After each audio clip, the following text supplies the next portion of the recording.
Greetings, everyone, and welcome to another episode of The Roots Matter Live, where we talk about news, politics, secularism, and social justice, and they all collide right here.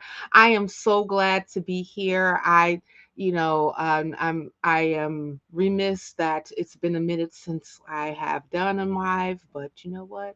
I'm here and I'm here with you all. And I'm so happy that those who chosen to actually join us have.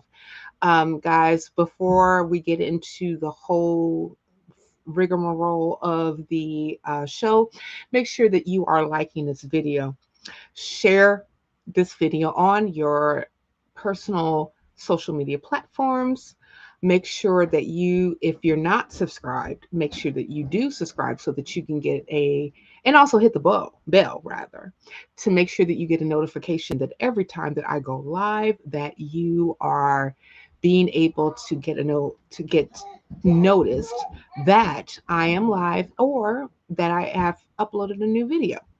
And also, too, if you are available and you can, make sure that you can support this channel by becoming a Patreon by going to www.patreon.com/camglamming, where you can actually support the work that we do here for little as $1 to $3 a month, man. Yes, $3 a month.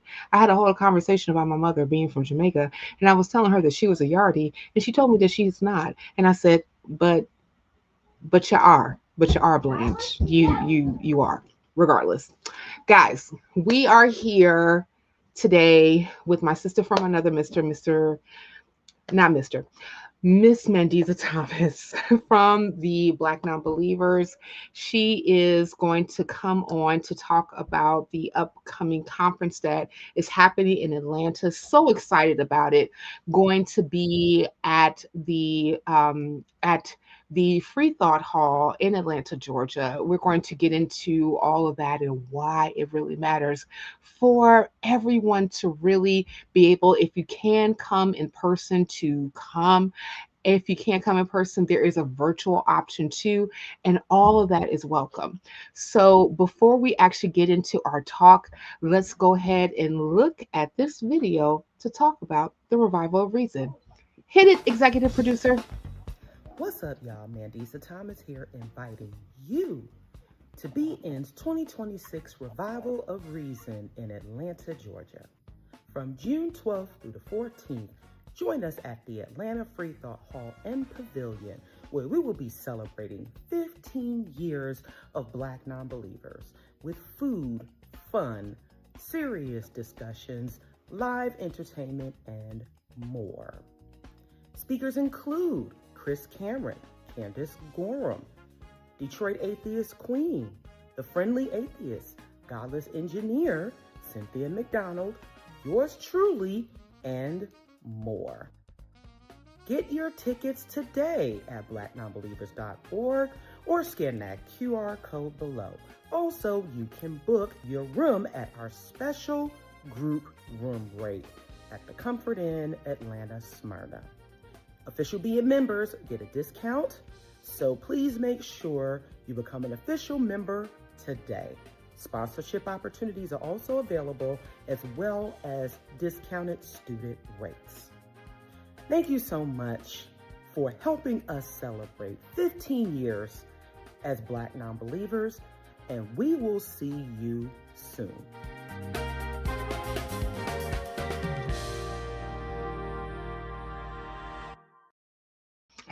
Everybody, she needs no introduction. She is literally the face of Black atheism. If you Google Black atheist, her face comes up, which I always remind her of because she is about that work. And obviously, of course, she's about that work because Black Nonbelievers has been in effect for 15 years.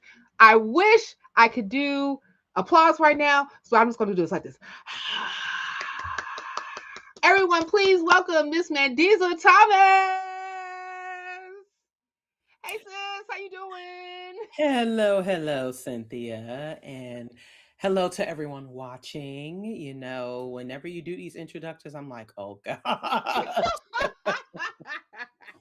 Oh boy. Oh goodness. I mean, but I want to embarrass, but embarrass in a good way to actually like, show the love, as Steve Harvey would say, and the appreciation for all the work that you have done and really being able to create a space for us who have came out of religion and have been very much so ingrained in the black church, but we are looking for something that makes sense. And Black Nonbelievers is where is a place where a lot of us have landed, and I just want to say thank you and I appreciate it. Well, I definitely appreciate you as well, Sin. And I one of the things that we'll be discussing at the revival is how even in Being's 15 years, we certainly were not the first organization, the first Black secular organization. There Hmm. were those who came, there were some who came before us, some around the same time, but I really am proud of how we were able to expand the community and expand the voices of and the representation and visibility of non-religious people, because Hmm. it was being done in a way that had not really been before. We were able to sort of accelerate it. And so and taking, and going off the heels of what came before us and just moving it forward was just really and I you couldn't have told me that we would have been here in 15 years.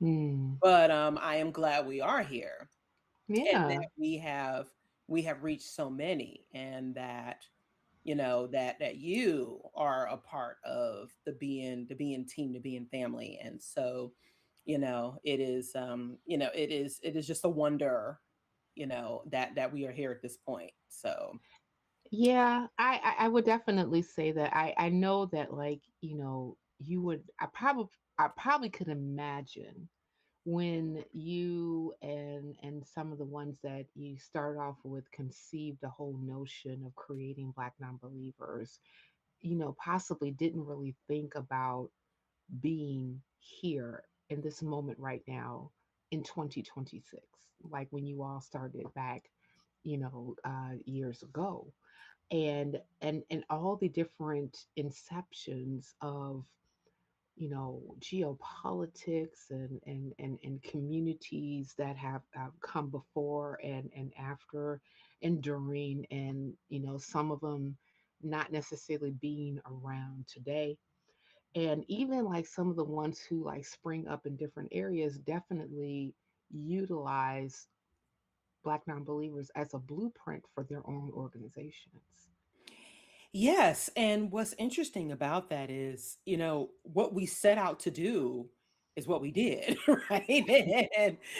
And it's just like, wow, this is what it looked like, this is what it took. And I'm just like, wow, we definitely have chartered some rough waters at times. Hmm. And I am glad that we stayed the course, Yeah. and also just reached out and connected with so many people along the way. Hmm. That has been one of the most amazing experiences in this journey. And I am glad that we are here to celebrate 15 years as an Yeah. organization.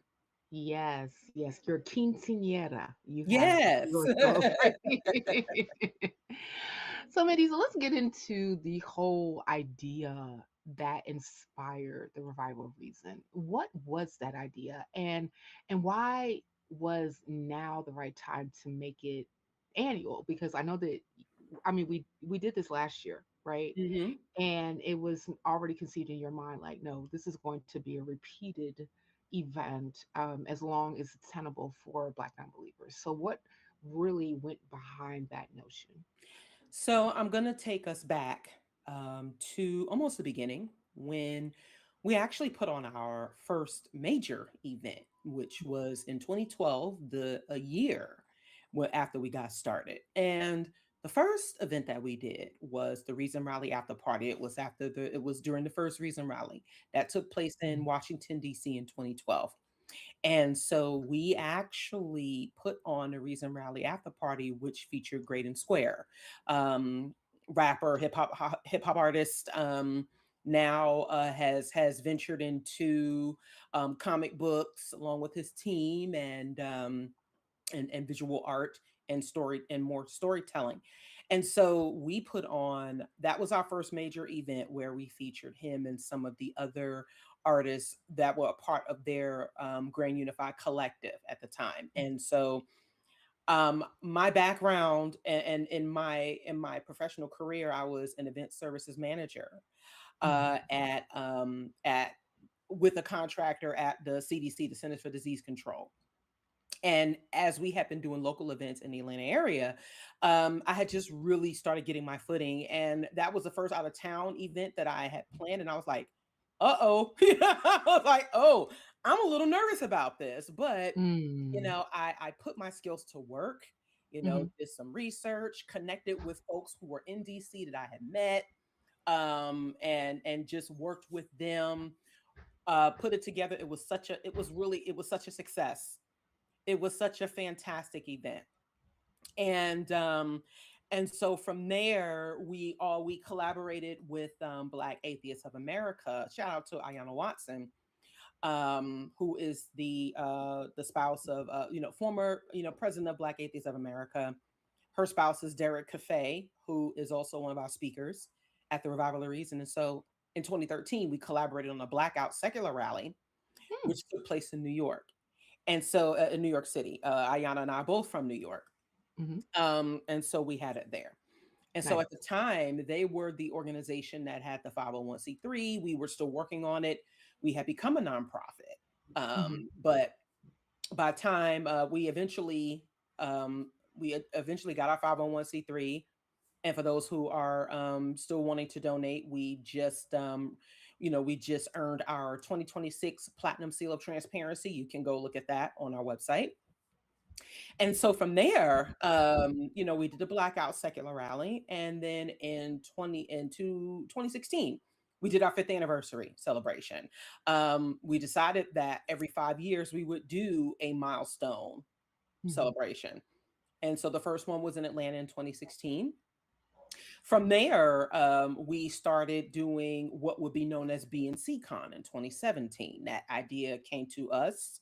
Eventually, that became an annual event, and I took over organizing it exclusively, not by choice, but out of necessity. And so eventually, we collaborated on the Women of Color Beyond Belief Conference, Right. which took place in 2019, 2021, and 2022. Right. So we had developed we developed a rapport and a body of doing our own autonomous events.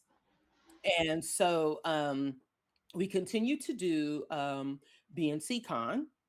And so there was someone who we shall not name actually reached out to me and wanted to do a revival of sorts, a secular revival, Mhm. and it would be similar to what is done at religious revivals, with it's almost like not necessarily the tent, but music, music, speakers, educational,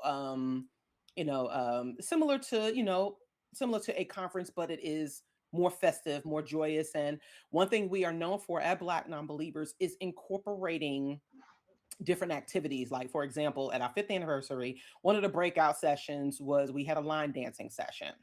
Nice. People who wanted to learn how to wobble, they wanted to do the electric slide. We've always incorporated interactive activities, and you see this when we do the cruise as well. So, Mhm. we like to incorporate folks, things that Black folks do, but also other things that are done in community events. And so instead of it just simply being about the Lord, if you will, or just simply praising the Lord, we do things that folks like to do, play cards, Yeah.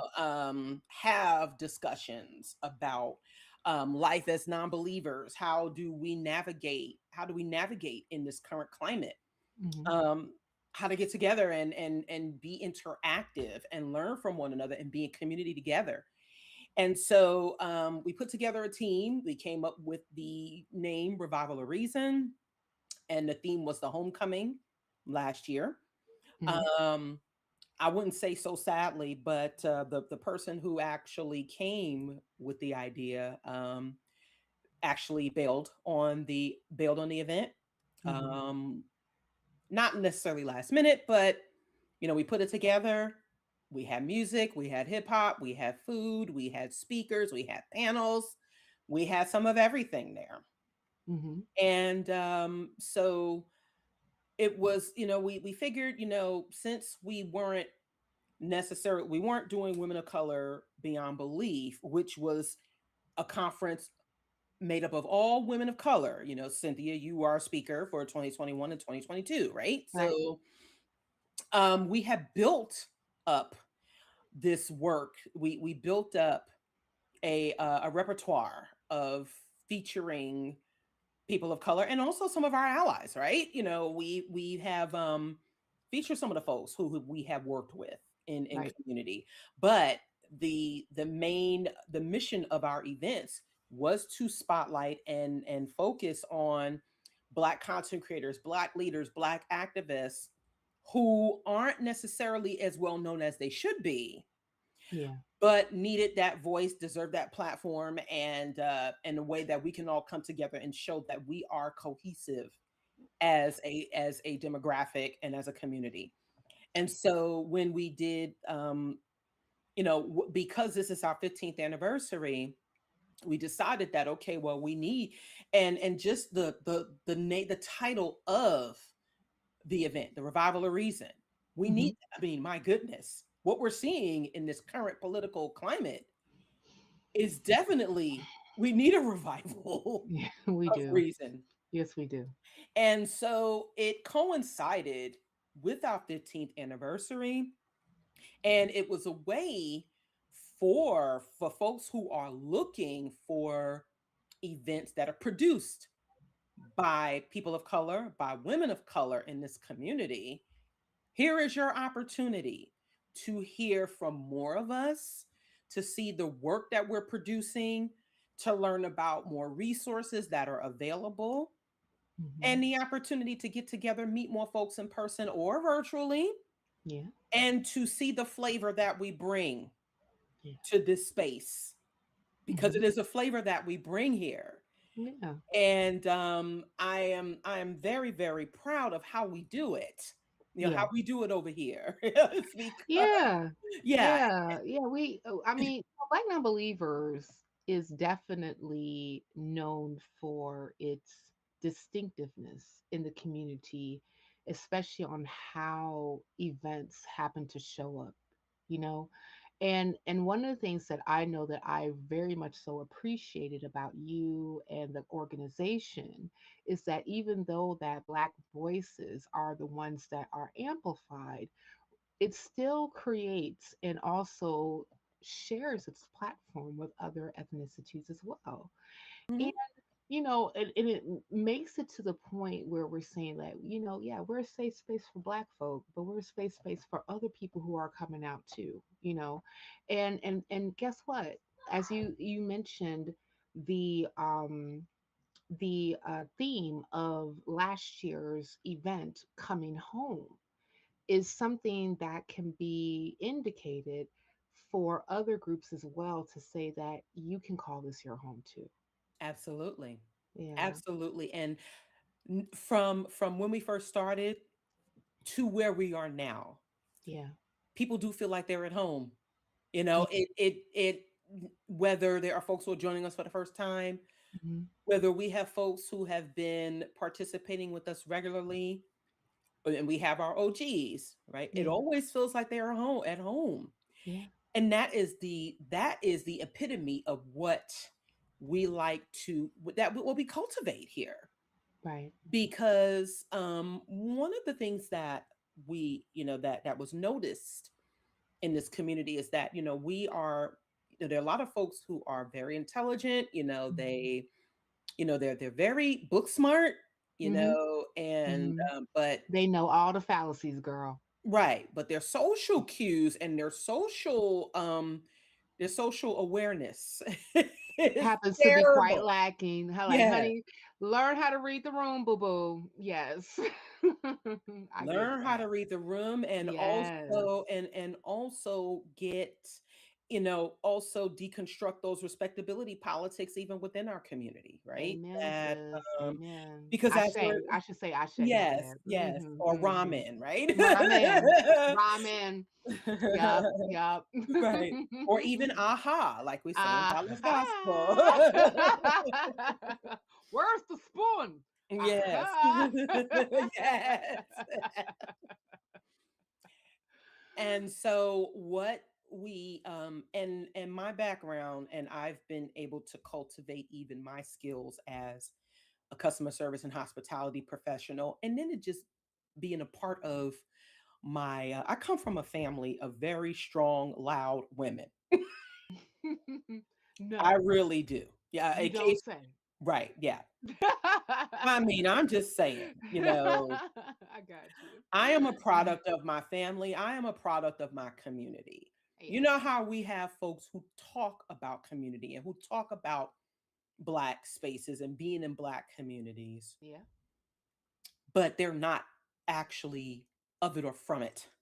Yeah. And that is the thing about wanting diversity within our spaces, is Right. that it isn't just about the type of people you bring in. You also have to accept what we come with. Mm-hmm. Some of us come with that AAVE, as it's as it's, that vernacular, that slang, Show do. that does not, Show that do. we Mm-hmm. don't necessarily appeal to Right. respectability politics. Right. Right. Right. Right. We understand that the world is changing. We understand what it is that we have to look out for ourselves and our children. But Mm-hmm. guess what?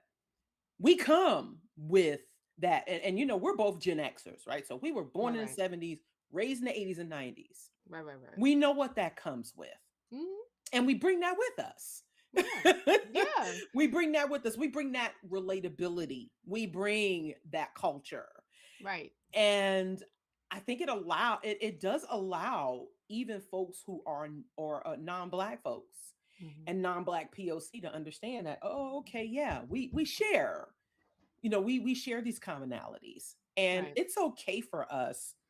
It is okay for us to bring that to the table here. Yeah. And yes, we bring all of it. Yeah. It's like in Black Nonbelievers, I mean, just in general, for all of us who happen to be a part of this organization, is that we bring ourselves, and with ourselves comes the culture, right? So, like, when, like, a lot of times people are asking, what is an atheist, Hmm. or what is a non-believer, and it only really answers one question. It's, we are people who do not believe in a god or gods, full stop. That's it, right? But when it comes to the the portions that come with being relatable to people, and also when it comes to, like, even how we even show up in different spaces, we come with our whole authentic selves. you know I have to say this, like, when I first kind of came into the community, and I would listen to different, podcasts and things of that nature on YouTube and whatnot, and debates. I thought for some reason that you had to come with this fervent intellectualism that actually shows that you are above the fray, Right. and that you must be able to speak to the masses on why they happen to have a dulled intellect because of their belief, right? That was the sentiment that oftentimes was portrayed. And sometimes, like, I felt like, okay, I have to read more, I have to do this more, I have to do that more, in order for me to be able to be um uh relevant, and even in some cases accepted. And then I was like, yo, why?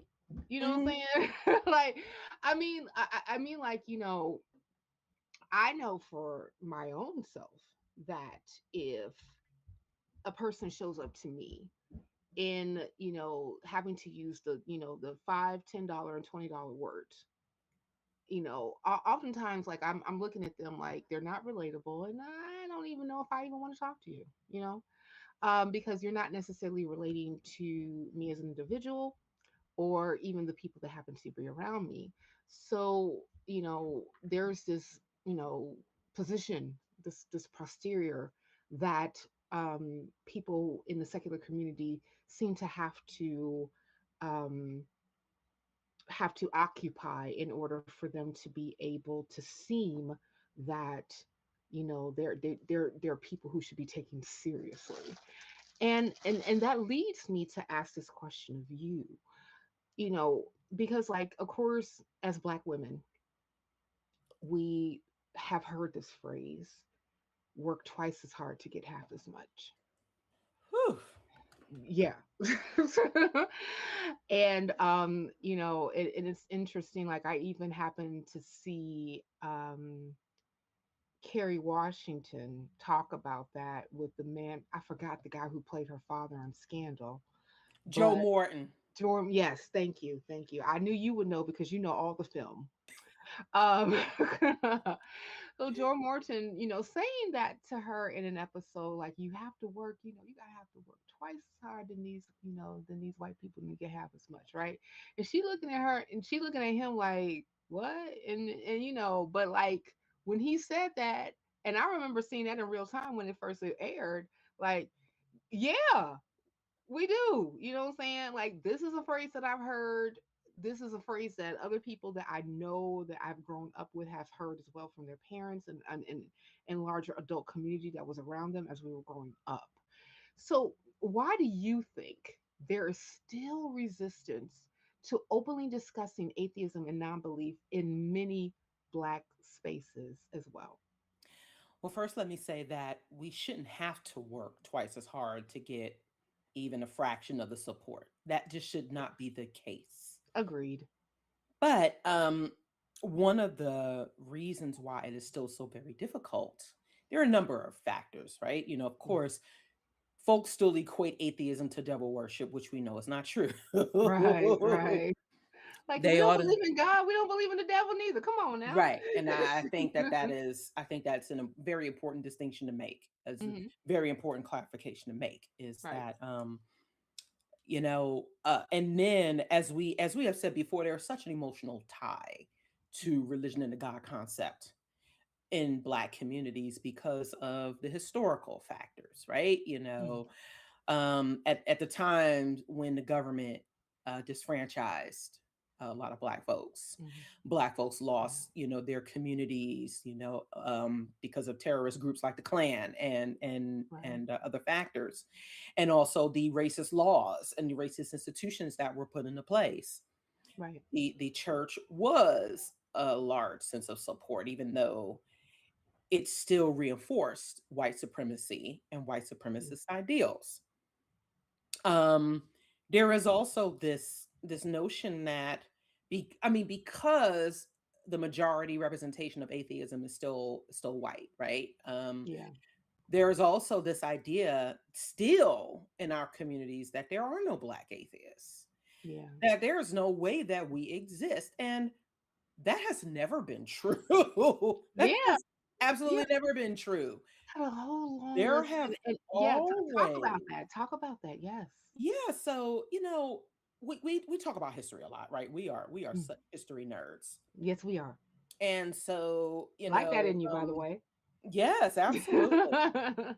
And so what's great about Chris Cameron's book Black Freethinkers, Hmm. A History of African American Secularism, is that he chronicles from enslavement, from the period of enslavement to up until almost present day, and he is working on some new material and new books and resources. um there are a number of iconic Black folks in history Mm. who have questioned religion, who have critiqued it, Yeah.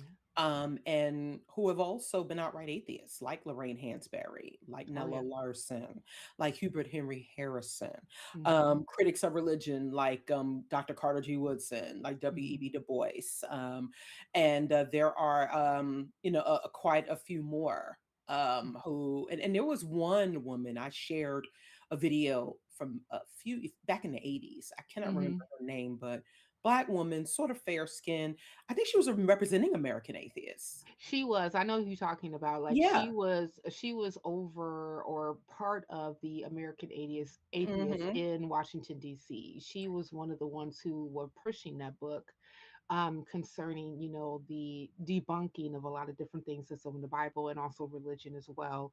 And she was like on those talk shows that were talking, specifically to atheism, and also encouraging more Black people to Right. actually embrace it. And Yeah. and we saw the backlash that she got, right? I mean, Oh my God, yes. goodness. Oh God, Oh yes. They treat boy. that woman like a pariah. I'm like, whoa. Yes, yes. And that's unfortunate. It is. And I Hmm. know that there is some hesitation with us because we are empathetic, right? We are Hmm. not simply trying to, just tell people, look, your God doesn't exist, your God is fake as much as we want to. God.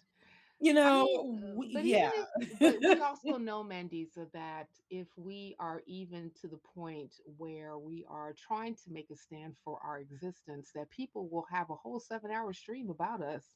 Oh, we yes, we witnessed that. We have. We have witnessed that. We have These experienced two Black that. atheist feminists. Oh, like, oh wow.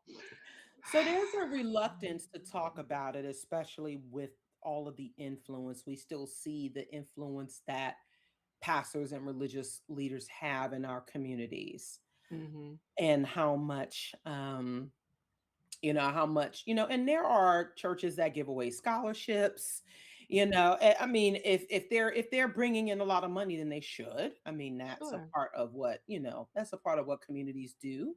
Hmm. And so, but there is just this, there is just this jaded historical narrative that Yeah. the Black church was such the center of the civil rights movement. I have had this espoused to me, even by one of my mentors, one of my teachers, Hmm. who was just like, well, if it wasn't for, the Black church was such a center of this, that, and the third. And so anything that even questions or even disturbs that narrative, folks get very upset. But Yeah. however, our history is has not first of all, our history has never been neat and clean. It's always been one of Never. resistance. Right. It's always been one of rebellion and fighting back against injustice. So these are the conversations that we need to have. Right. And we realize that it may be uncomfortable, but when it comes to matters of racial justice and undoing a lot of these institutional harms, we have to talk about the role that the church and also the concept of God and how it has played in our communities. There are just some folks who just they just seem to not want that particular aspect of their world rocked. Yeah. Yeah. And also there are just some folks who I don't it's a bad sort of comfort that Mm. that people have, and I don't think we should be. I think there are folks who should know that there are atheists and non-believers. There are more of us in Black communities, Right. and We've because of the increased. right, and because of the prevalence of the church and such, that is part of what makes it so difficult to even have these conversations in a number of spaces. I've been fortunate enough to have connected with progressive Black folks, progressive believers who Mm. who know about our work and who Yeah. have seen it Yeah. come to life. I will say one. I have to give a shout out. Sharon and I, who was just on the Helen show, Free Thinkers Fireside earlier. Hmm. We were at the Summit for Religious Freedom at the end of April, and Reverend Naomi Leapart Mm. She said, I know you. She said, I know who you are. Because there was, at our 5th anniversary, there was some footage taken for a documentary that was, that was, we were trying to have made, called Exodus. Mm. And it was about more, especially young Black people leaving the church. And I had the opportunity one time I traveled down to Huntsville Mm. Alabama. to yeah, to the HBCU there, Mm. um Oakwood University, Oh, nice. because one of the producers went to that school, and so they Oh. had a lecture series. And Oh, okay. this was back in 2017. I gotta tell you, Mm. I went to work, drove over to Huntsville, drove back that same night, got a few Oh. hours of sleep, went to Oh. work, and then flew out to LA. That is the type of trajectory I was Yeah. on. I mean, I have so many stories about having to, going to events, going to Mhm. speaking engagements, Mhm. coming home, checking on the family, going Mhm. back to work. You know, See, I mean, y'all live? people Y'all don't see good? that part. Yeah, people Okay, I'm about don't to go. see that part, right? Yeah, yeah, yeah. Yeah, But yeah. yeah. I don't. Yeah, and I think that, like, oftentimes, especially like when I think about like the Black non-believers, this is your baby. You know, Mhm. this is a baby that you have cultivated into a teenager, and a lot of it had to be because of sacrifice. Like, you can always be there. You can't be always mama in front of like kids, because like, hey, I'm summoned to call, and I need to build, right? Mhm. And like, and a lot of times I know that you've done, I mean, like, I understand, like, there's a team there, but that has not always been the case. I will say that I have had the opportunity to have some fantastic folks on our team, Sure. especially when we were getting started. There were some Hmm. folks we had to root out, but I did have some folks who were very, very much on the team, and y'all are going to see one of them when at the revival. Yes. Very much an OG, Dominique. Hmm. Very instrumental to the local scene in Atlanta, especially that first year. Hmm. Um, but what I really do appreciate as well is that, hey, there were times where the kids came with me. Mm. And remember, I got started when my youngest son Miles was 2. He wasn't Mm. even exactly 2 yet. He Mm. was going on 2. Yeah. And so there were times where my kids were in tow. Yeah. There were times when they were very intricately involved, and we see this in community movements, right? Hmm. Sometimes we bring our kids with us. Oh, yeah. And I really and what I really like is that they got a chance to see, because I grew up seeing this. My mother took my brothers and I as a single parent to cultural Hmm. centers. Yeah. Um, Same. and so we saw a lot. We connected with a lot of folks who were socially and politically conscious. So we were fortunate enough to have that that insider. Not everyone has it, but we did. And so you could say it's kind of in my blood. So it's kind of in my kids' blood now too. Yeah. So so yeah, they a lot of times they came right along with me. And my daughter would help out. My daughter Hmm. Janae, she would help out. And the kids, a lot of people in the community have known my children when they were younger. So they Hmm. were like, oh my gosh, how are your kids doing? And so, but and that's a part of what we do, right? They get to know who they are. So it's Hmm. not just me being in front of this camera or on that stage.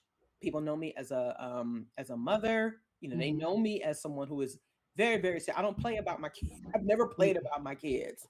That's right. And so people know that Hmm. about me. And they get a chance to see it. And part of the reason why we do this is for them to know that we're not just trying to make a better life for them, but we also want to teach them what it is like to speak up for what they Yeah. stand for. Yeah. That Yeah. is very, very important.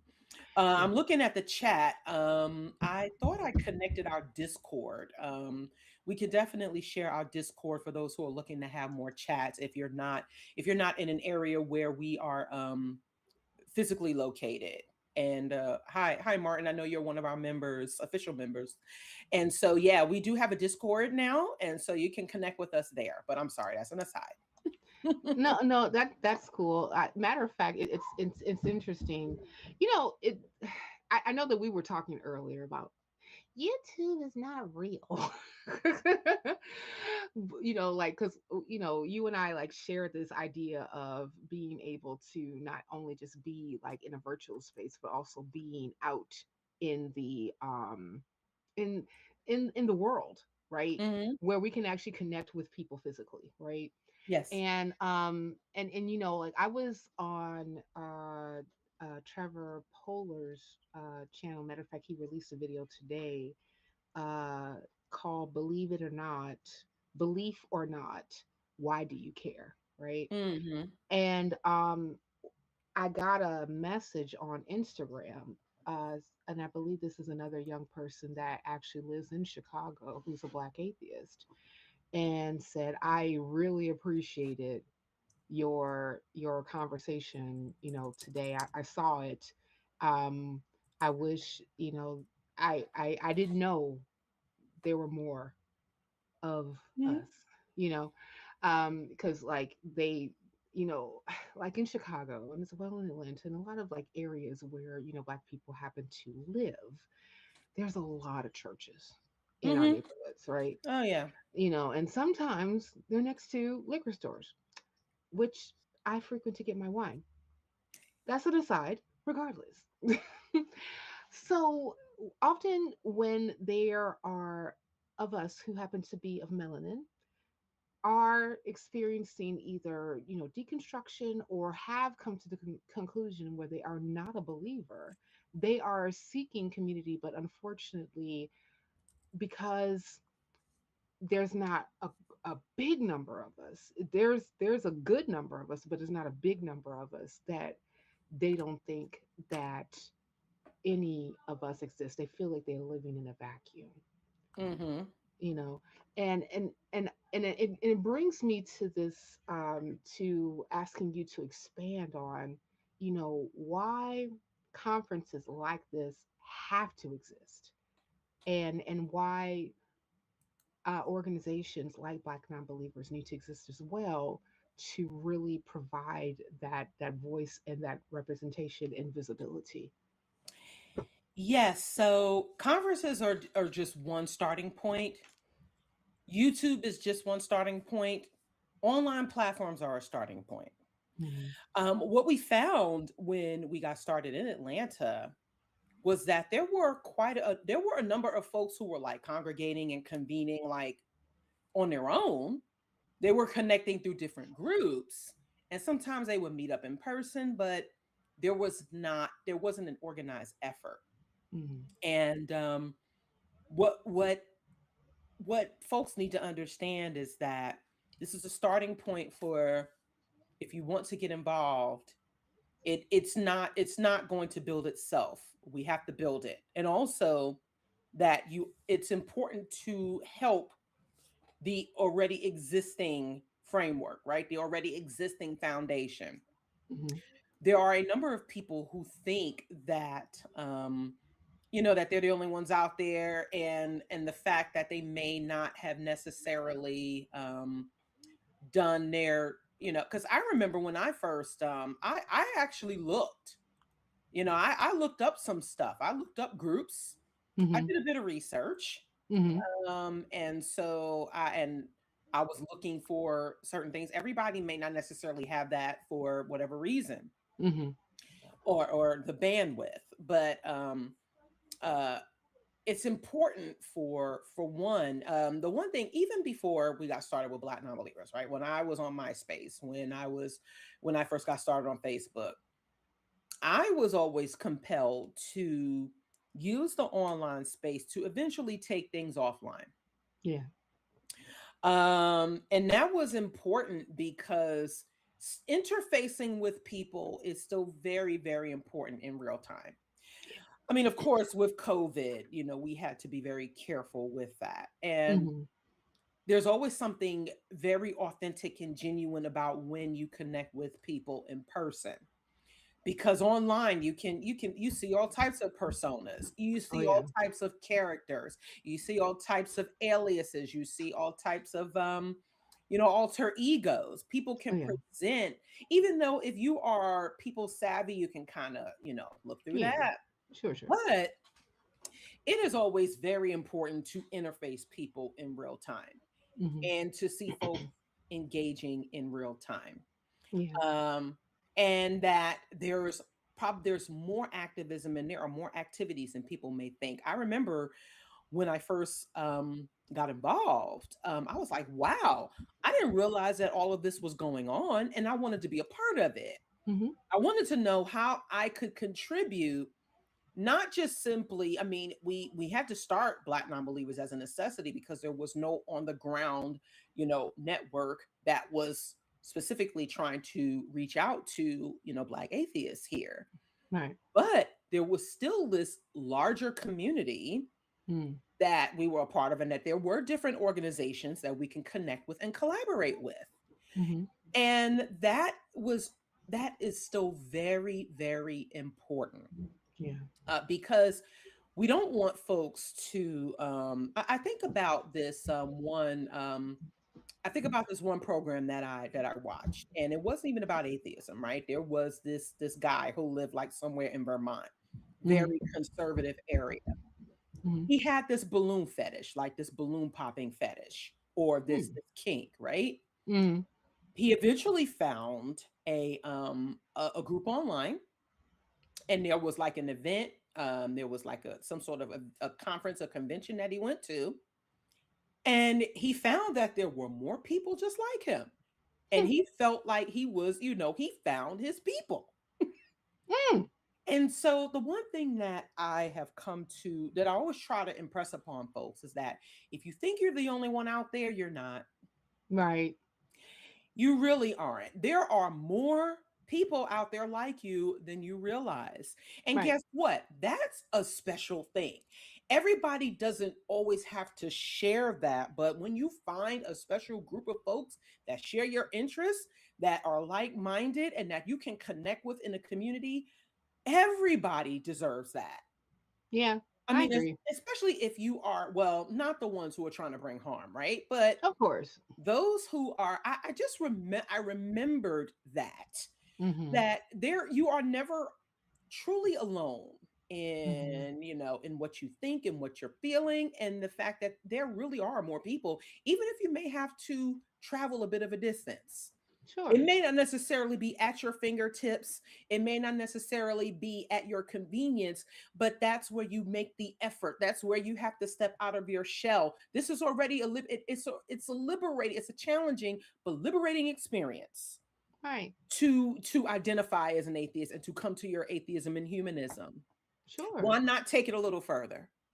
Yes, I totally agree.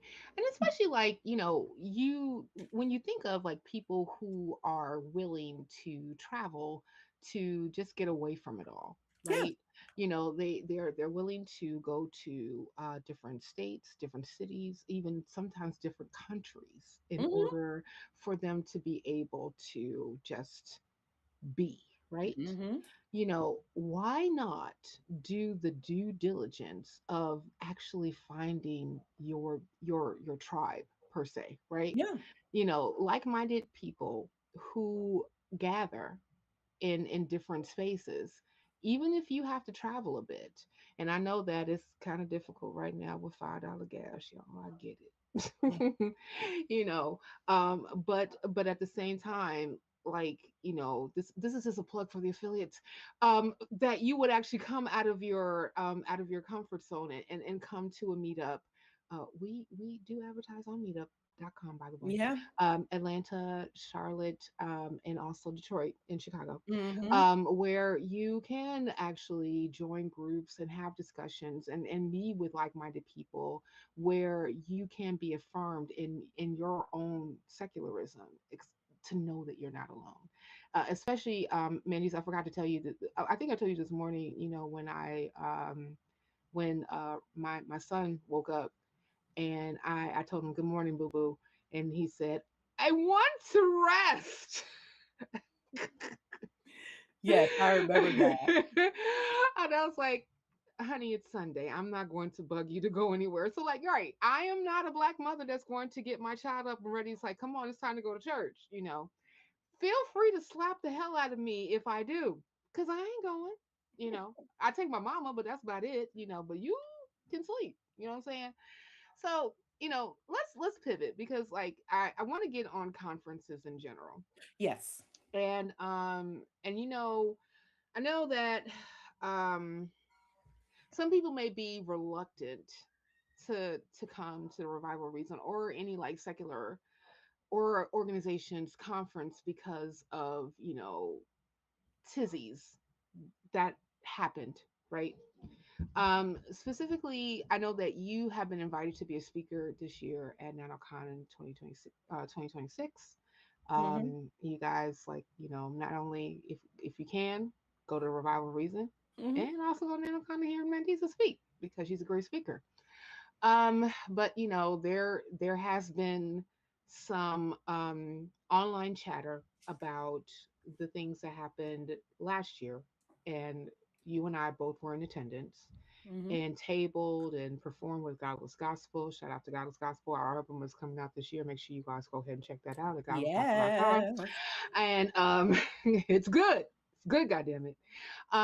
But because certain things have happened, like people may think, oh, are these conferences safe, right?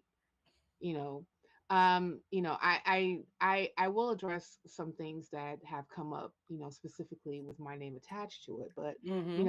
I want you to talk specifically about safety when it comes to Revival Reason, our conference, because as many conferences have I've attended that um were Black non-believers affiliated, I've never, me personally, experience adverse events ever. Like, I've always had a good time. I've always enjoyed the camaraderie. I always felt, safe, and I want others to experience that as well. So, speak on that a bit, and then I'll Yeah. just chime in on my piece. Hmm. Yeah, and so I'm going to be getting into this more on Maya Atkinson's channel tomorrow. Shout out to Maya Atkinson and Bad Science Sunday. Kelly and I will be on her channel, also talking community and safety with the Hmm. Revival of Reason. But I just want to say that at every conference and convention, right?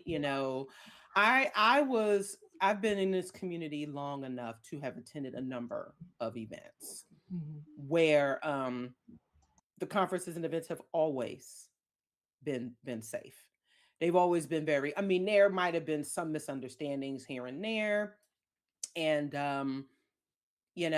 there are sometimes things that may happen that call for the organizers of conferences to have to update their protocols. And so I will say that. And then, of course, we went through our thing with BNCCon in 2022.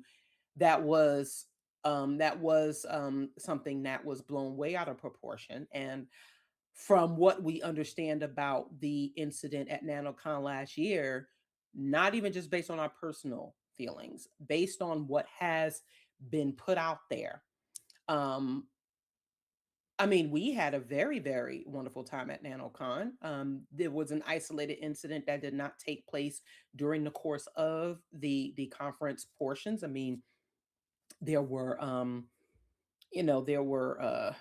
people are going to people wherever they are. But the one thing that I will say this about, especially our Facebook group, right? How we handle our Facebook group is very much how we handle things in person as well, right? So we welcome objective discourse. If there's disagreement, we want to make sure that people are disagreeing to the point where they are getting a better understanding.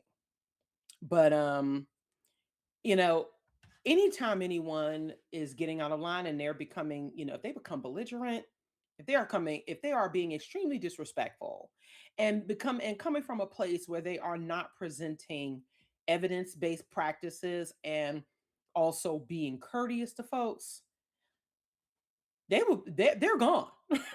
they're, they're gone. We don't play that. We never have. I mean, and people really don't know this about me. I am really like the queen of second, third chances. I really am. I really try to be as objective and patient as I possibly can. But the one thing that people know in our space is that we're not having that. I take a very direct approach, especially having been in management, and having to manage a staff. And so I take that very seriously when it comes to running the organization and making sure that people are as safe, and that the people who are on our team are making sure that other folks are safe as well. That has always been the case. And it doesn't mean that there are certain behaviors that are forbidden, right? Because if consenting adults do what consenting adults do, then we welcome that, right? But we always want for folks to know that, they are being respected in whatever they do. And the moment that doesn't happen, we address it, and we try to we resolve it very quickly. And so, in accordance with what a lot of other organizations have done, we have a code of conduct. And we also make sure, like we did with Women of Color Beyond Belief, for example, because all of the speakers were women of color, but not all of the attendees were.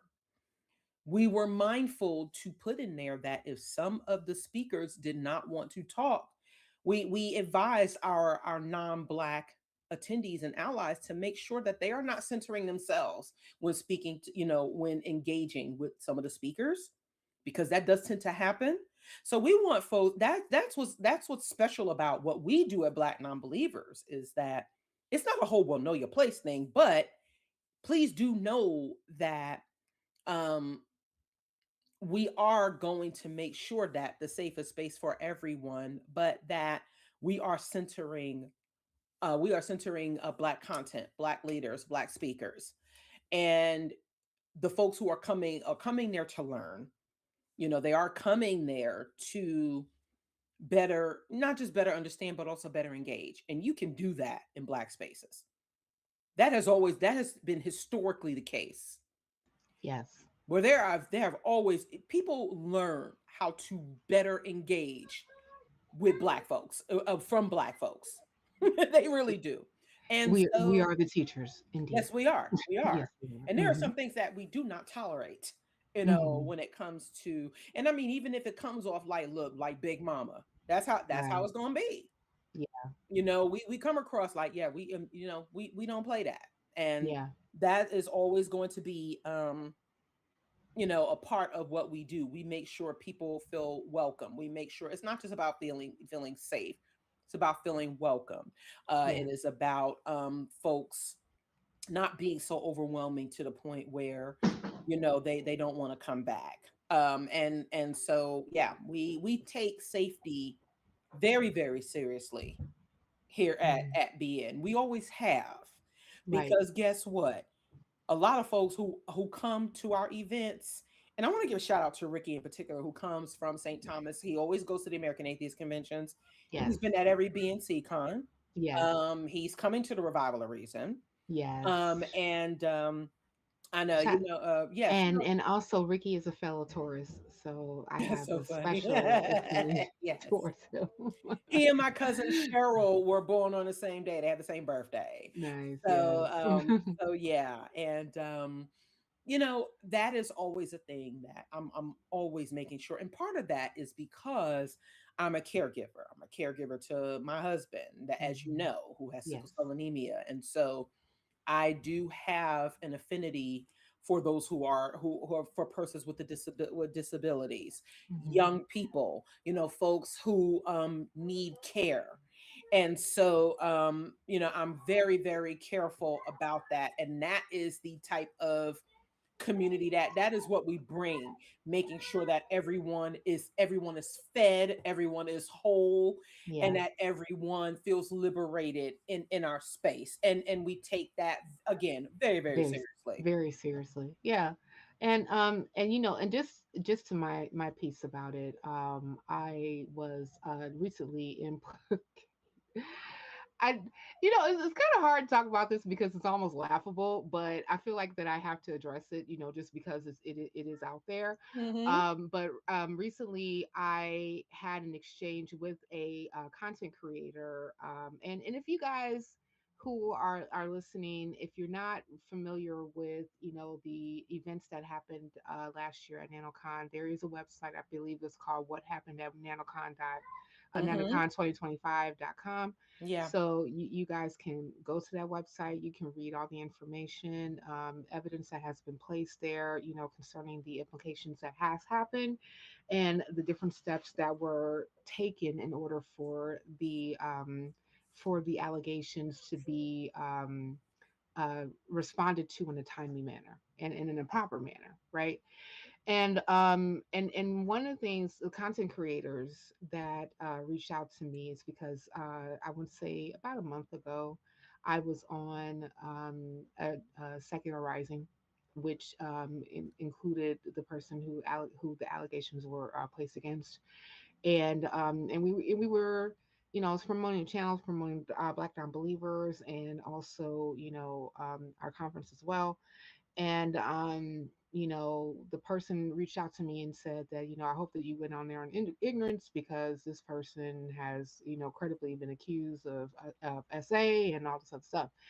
And I was like, I am aware of the allegations. I'm also aware that there was an investigation, and not only it was a private investigator that was hired by another secular organization to find out what happened, but also law enforcement from that particular area in Nashville, Tennessee, was involved as well.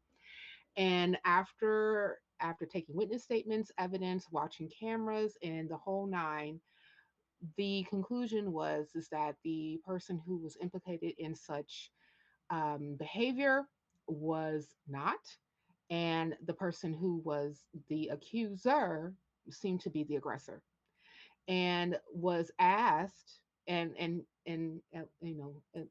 I mean, because people know, was asked if, he wanted to go forward in pressing charges, and he said no, because like a lot of this was done in the background and done privately until other people who were not at NanoCon 2025, which is wild, decided to go ahead and bring this up and make streams 4 to 5 hours long, and all this other stuff, right? So, and because, like, first off, I believe women. Yeah. I want to say, because one, I am a woman, right? I'm also a social worker, and I have helped women and men, um and trans folks, and people, period, who were in bad situations where they were experiencing SA, to find help. And I'm proud of that work, because I understand that, when you are a person, especially, like, when you are othered because of your gender, because of even your gender identification, and you happen to be in a place where one wants to exact dominance over you in a violent way, even if they're saying that, oh, I'm coming from a place of love, but the actions don't prove that. Mm-hmm. It's important for those who have the means to be able to, you know, come in, especially like if when asked, to support that person and get them to a place of safety, right?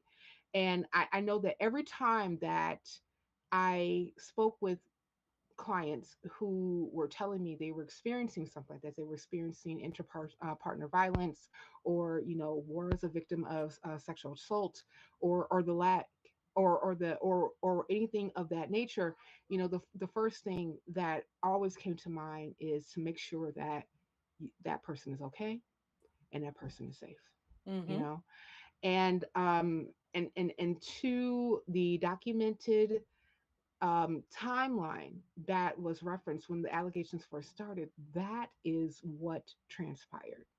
And because these things were documented, and as much as I believe women, I also follow evidence.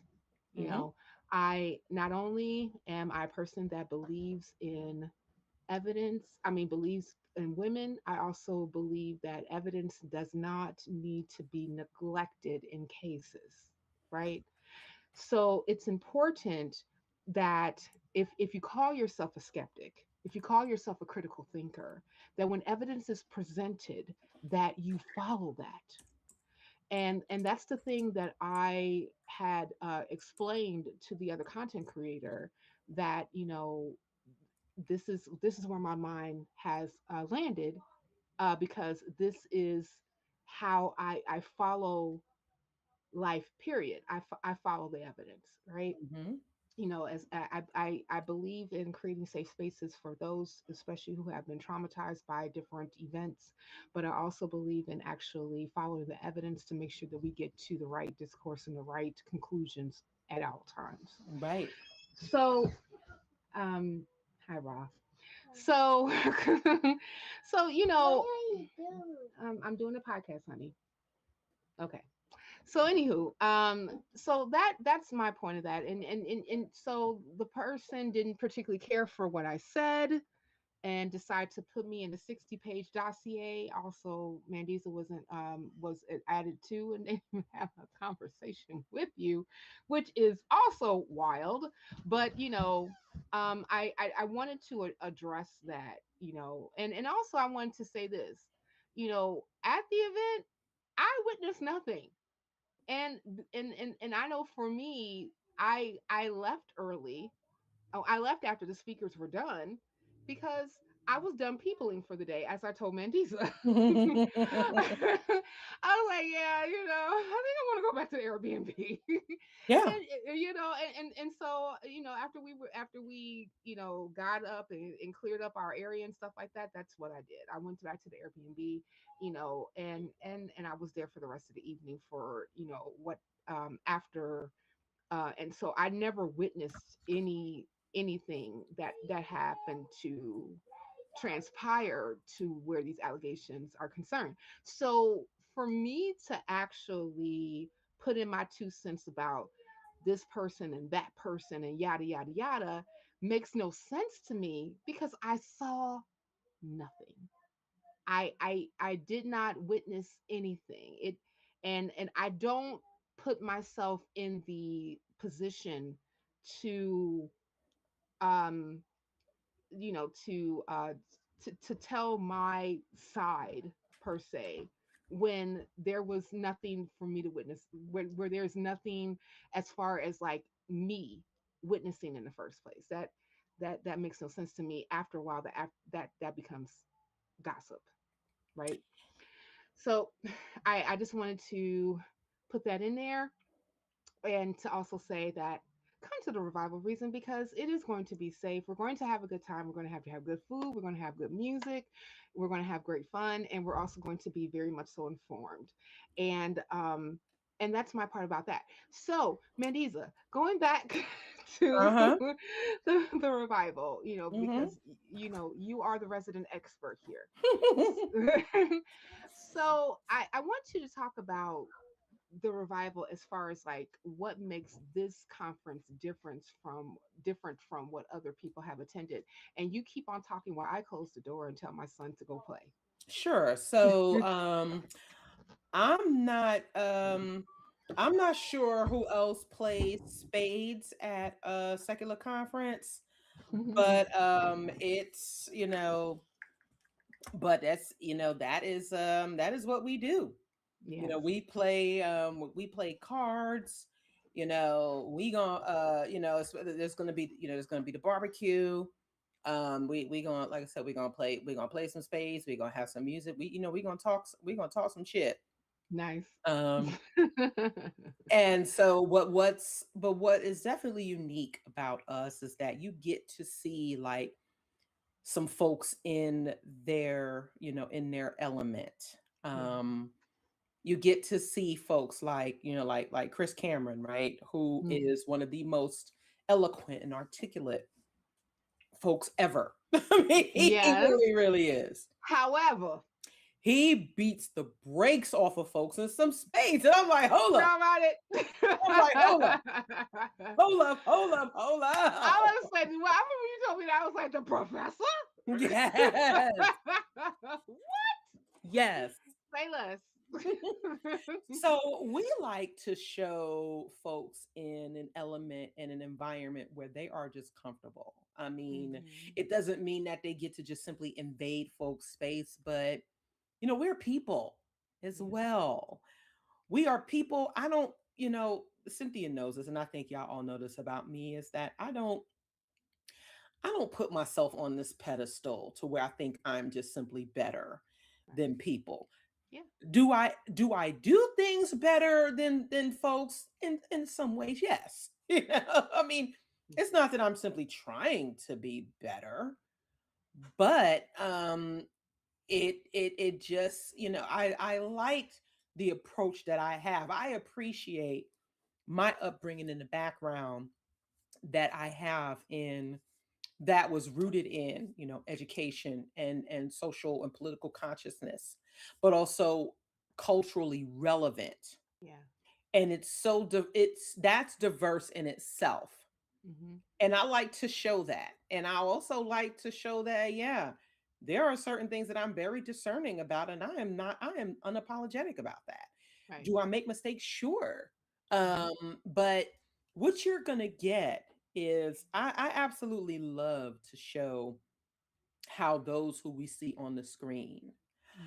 how we have a lot of the same interests, Yeah. and how we're gonna get down. Yeah. I'm especially looking forward to something that Godless Engineer is going to be doing. Yeah. And I, he's been nicknamed the Godfather Engineer, right? yeah. Yeah. Which Yeah. is which is Yeah. hilarious. Yeah. Yeah, I'm looking forward to the background dancers yes, because I believe I'm one. yeah. You're gonna be a Oh, backup okay. dancer too. Yeah, we're gonna be a backup dancer. We're gonna be dancing behind some and these are things that you might not necessarily expect from us, but this is what we're Right. gonna do. Yeah, I mean, exactly. Right. I'm pulling out, listen, that's the case. I'm pulling out all the 80s and 90s dances that, I did as a kid and as a teenager. So just be aware. And yeah, and we're gonna get down. yeah, Also too, Mandy's, I am going to bring a deck of Uno cards because yeah. I suck at spades, as I have told you. Boo! No, I'm just I kidding. do.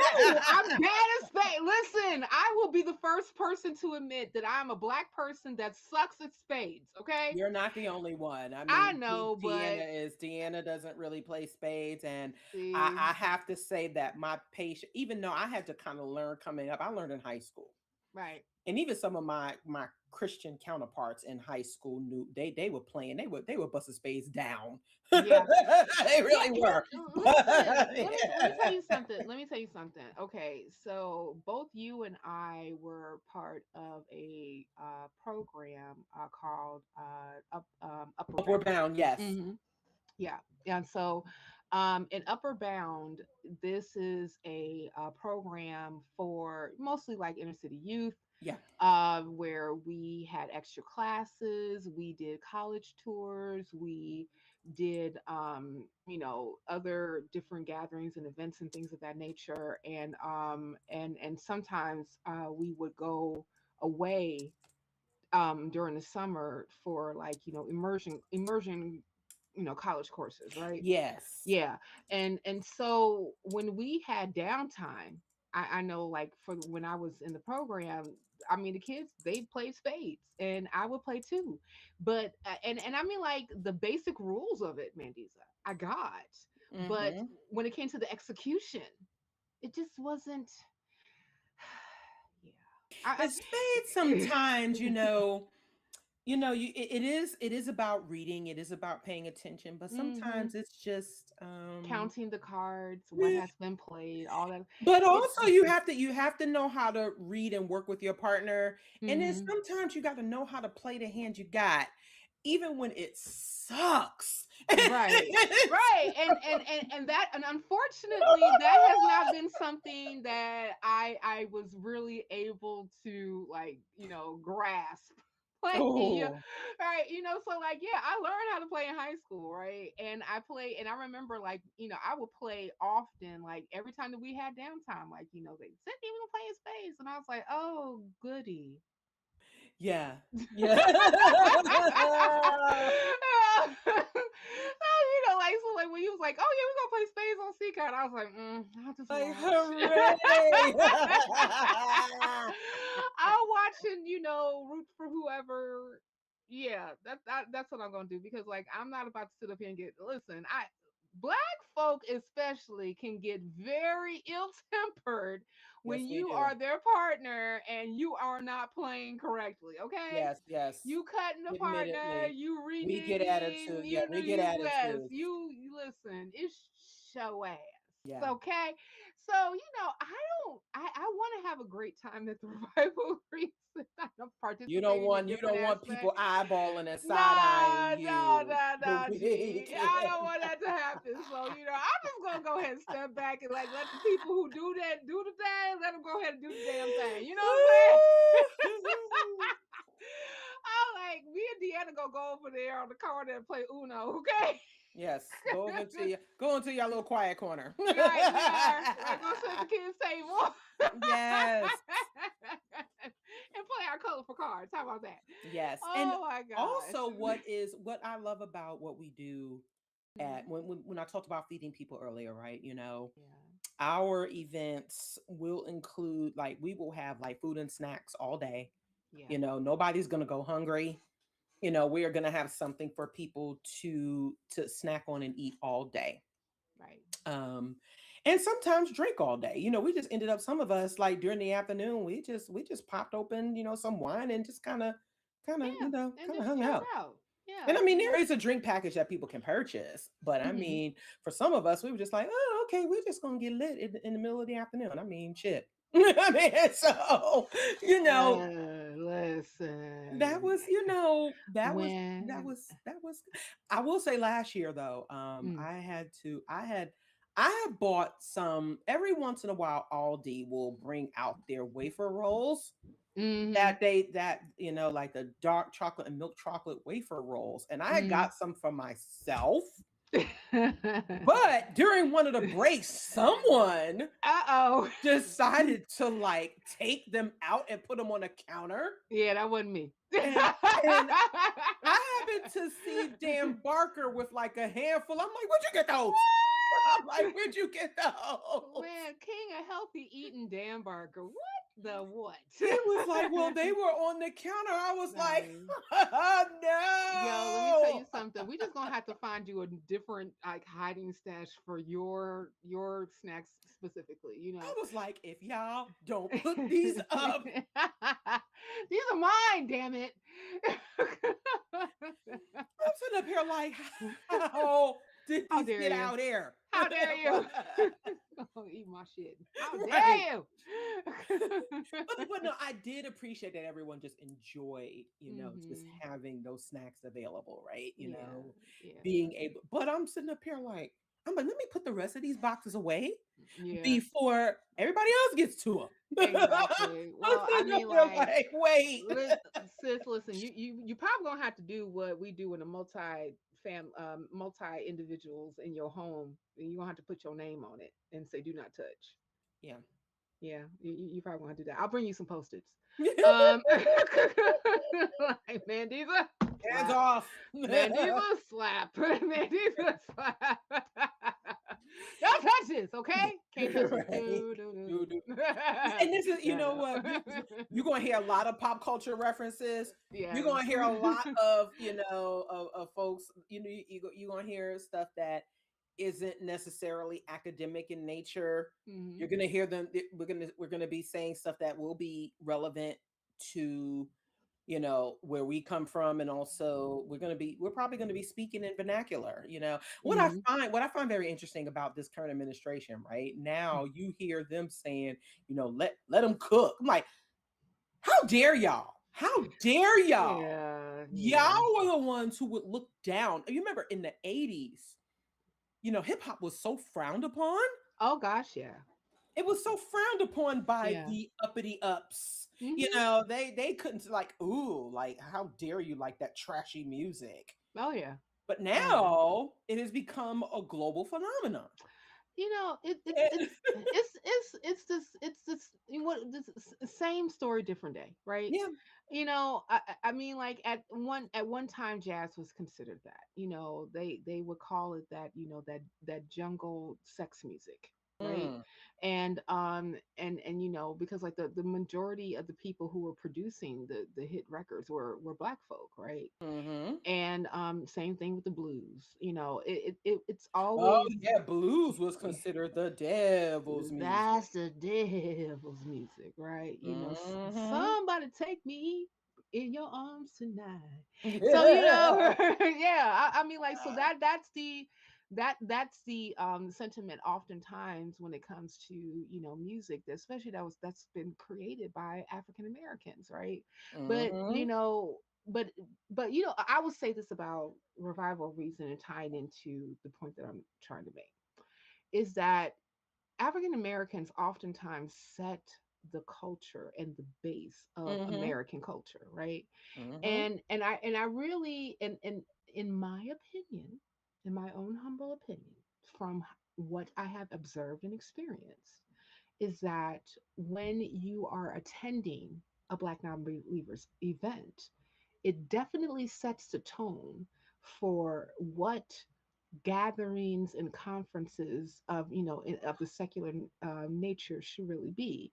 It's not about it. You do learn, trust. I Hmm. mean, like, you have people who are experts in their fields who are addressing the audience, right?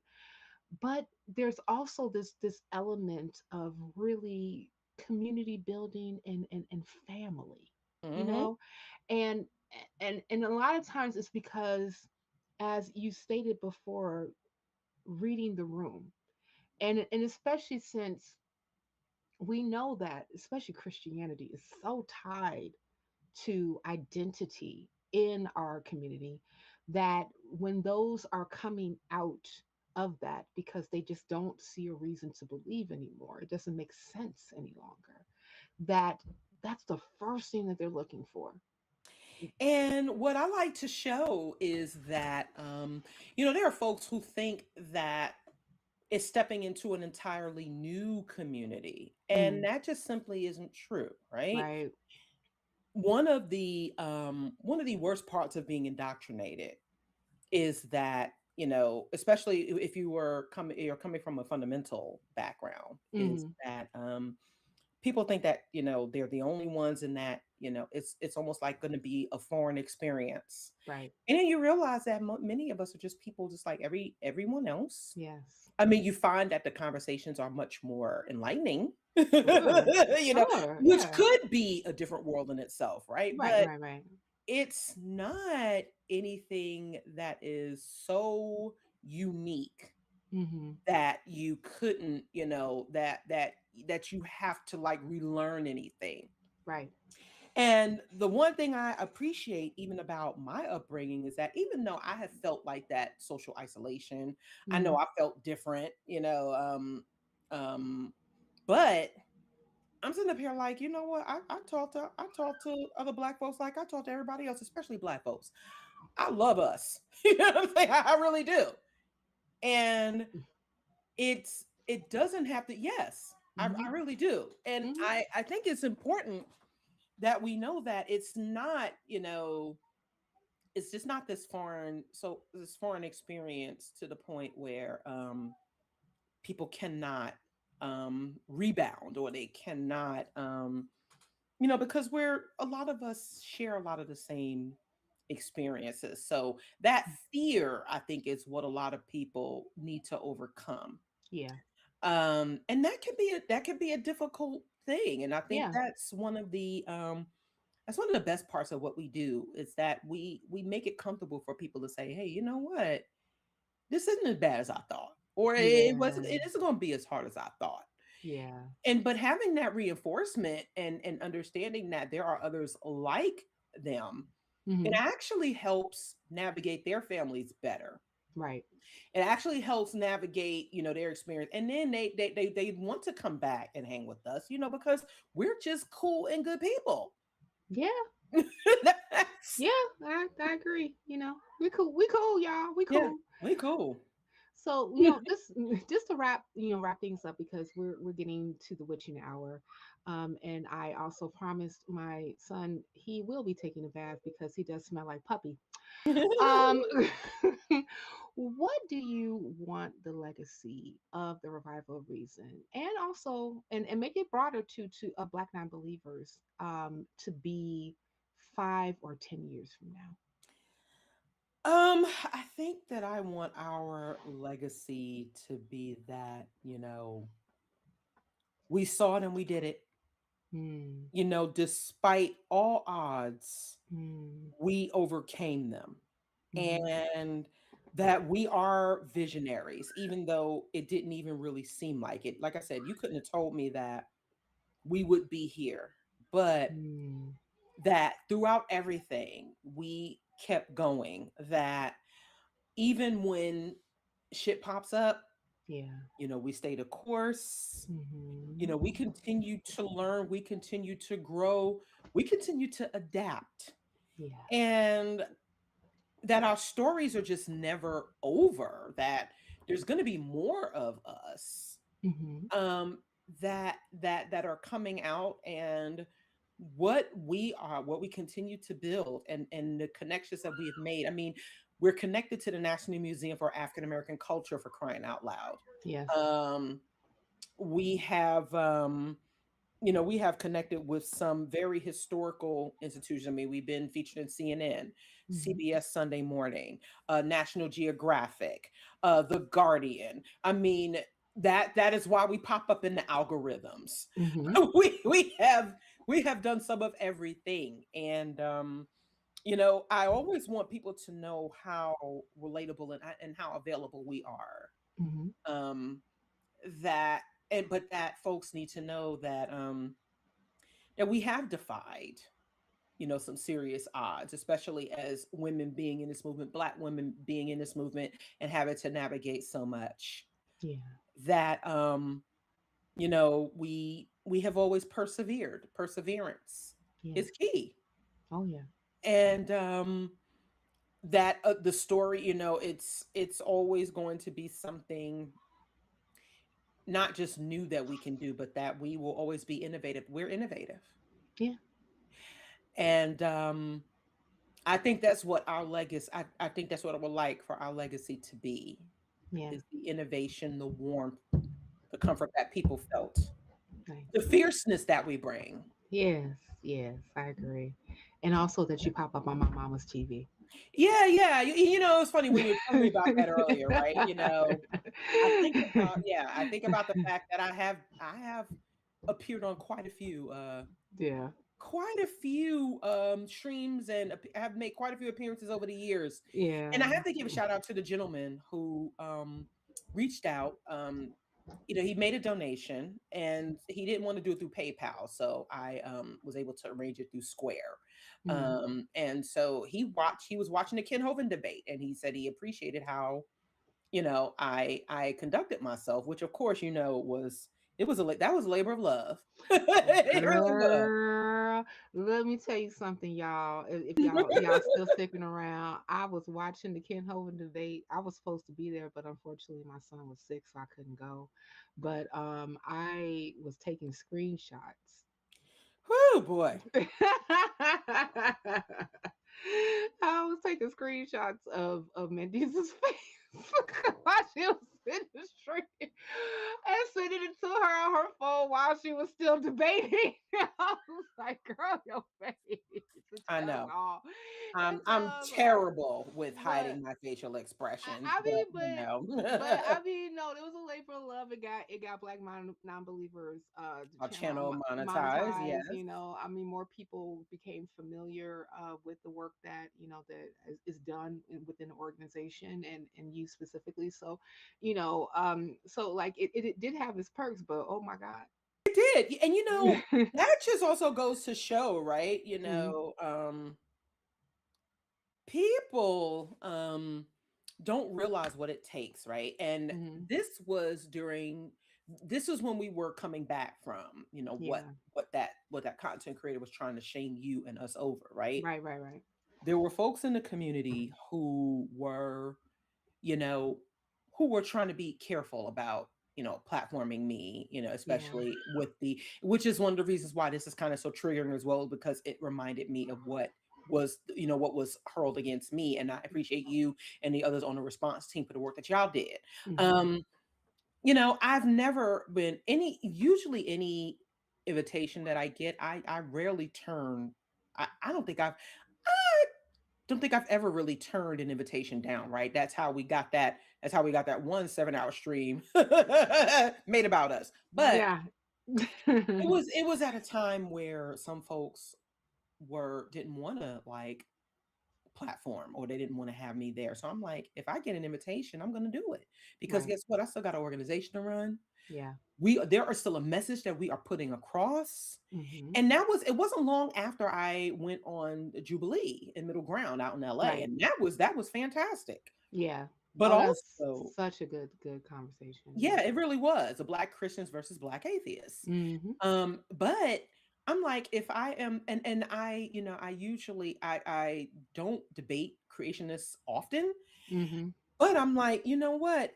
It's a good idea. It's a good opportunity to sharpen my skills. Sure, sure. But I Yeah. think, it just goes to show like what I am willing to do Mhm. for our cause, and Right. do it for and not many people, and one person has shown that they felt like they were too good for that. And I'm like, well, Mhm. okay, I don't think I am.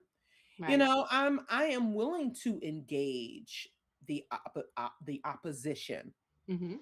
And that is what it takes. And I think that's what set us apart as well, Yeah. because you have to be willing to go into spaces that you are unfamiliar and Yeah. that might be a little uncomfortable, And snakes and do may what come up right. and bite you. Right. Yeah. Yeah. Luckily Mhm. that didn't happen, but sometimes you do what you got to do. And I'm Mhm. glad that I decided to do it, because again, yes, it got our channel monetized. Yes. It got folks engaged, and Yes. I appreciate having had that experience. Well, when I tell you I hightailed it out of there, I was like, oh boy. And I say this once again, the people who were on, his team, they were so sweet. Yeah. They were so nice. They were so nice, Yeah. and they were very cooperative. I have to give it up to his team there. They were, Mhm. I mean, there was one guy who became really irritated with me towards the end, but whatever. But some of the Yeah. other folks there You'll be were alright. really, yeah, they were really, really nice people. Yeah. And I'm glad I got the chance, because, and that is, I think about Jordan Klepper from Comedy Central when he goes to those like MAGA rallies and stuff like that, right? Mhm. And Mhm. it's like some of those folks outside of the Jan Sixers, they're very nice people. They're very cordial, Right. but a lot of them are misguided. Yeah. And I think it's important and that's one of the reasons why it's important for us to even have these conversations, because we can find some common ground, even if folks they're not just simply like convinced right there, right? Sure. We plant these seeds, we have these conversations, they get an opportunity to see different perspectives, and it makes them think. I'm going to piggyback on that by quoting a scripture. One planteth, one water, but reason gets the increase. Hmm. Yeah. And I know that, like, even starting this channel and just like this being part of the community period, that has always been a goal of mine, just to be able to um, insert a thought that somebody may not have considered, Yeah. you Yeah. know and even if it's not necessarily the interlocutor, it could be the person that's listening on the other side. Yep. Hmm. Yep. Mhm. And that's it. You never know who's listening. You never know who's paying attention. And I remember, another part of the work that we've done in 15 years is that we've been on billboards. Hmm. We collaborated with African Americans for Humanism when it was still an existing entity. Hmm. We had the opportunity, shout out to Todd Stiefel, who helped fund our own billboard campaign back in Hmm. 2020. Yep. And then also myself and Candace Gorm, shout Hmm. out to one of our sisters. Shout out. We were a part of the Freedom from Religion Foundation's billboard campaign in 2022, Sure the on did. and newspaper ad campaign. Right. And so in just doing this and in just being ourselves, Hmm. it really it we don't realize how much we help others. There are some folks who intentionally think that they can change people. They intentionally try to be this voice, right? Right. Right. Right. But I think for some of us whose goal is community, whose goal is because it liberated us, because of Yeah. what it did for us, Right. and because we genuinely want to help people, Yeah.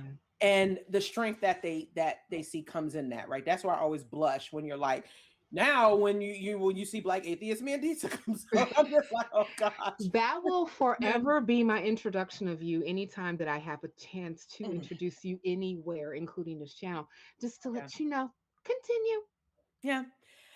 And I really I realize that it is because of, the things that I have been willing to do, Yeah. and folks who are encouraged by that. I mean, it really does my heart well, to know that people see it, and there Hmm. are folks who are inspired and who want to be a part of it. And but the best way to, like, just get involved, support the Right. work that we do, get involved, get engaged.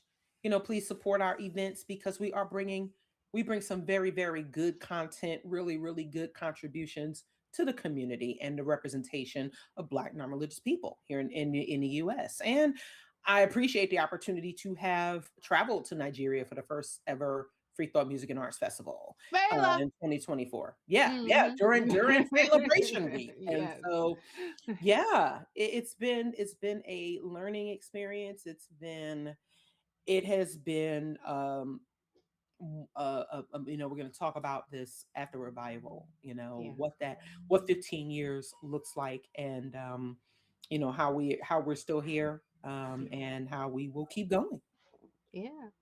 Well, with that being said, I just want to, as we are still on the stream, I want to give you your flowers specifically. You are one of the hardest Black women that I have seen work when it comes to this whole space. And the lives that you have touched, including my own, are Yeah. very much so appreciated.